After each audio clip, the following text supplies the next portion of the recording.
dito ka muna titira. Hanggat maaari, hindi ka muna pwedeng lumabas nang hindi namin nalalaman. May 4 na PSGs kung kinakailangan mo talagang lumabas. Marami tayo ditong kasambahay. Pero ang magiging personal assistant mo ay si Chona. Good morning, Ma'am Rebecca. Hi, sir. Hi, Miss Vanessa. Pag may kailangan po kayo, ako lang po ang hanapin niyo, ha?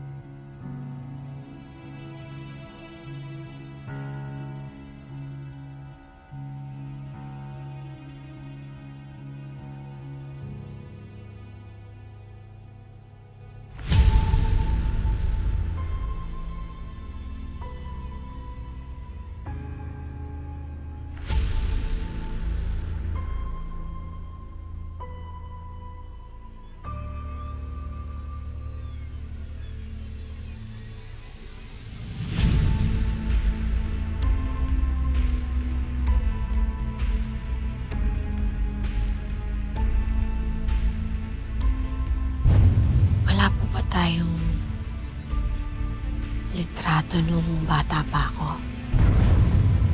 Yung magkakasama po tayo.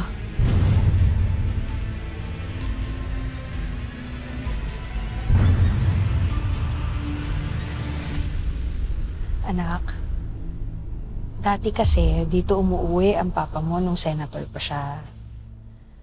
Di ba sa Amerika ang bahay natin? Doon ka lumaki at doon ka nag-aral. Diary po kaya. Kahit ano pong makakapag-paalala sa akin sa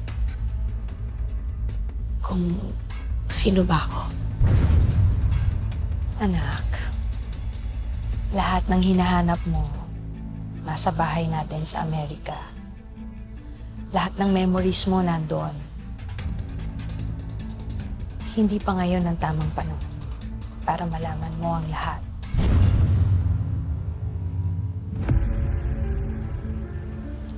Anak,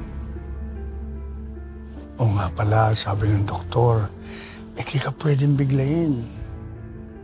Para ipilit na ipakita sa'yo at sabihin sa'yo ang alaala mo.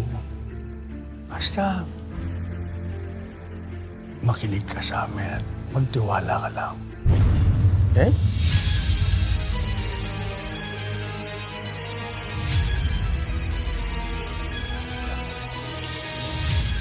Iintindihan ko po.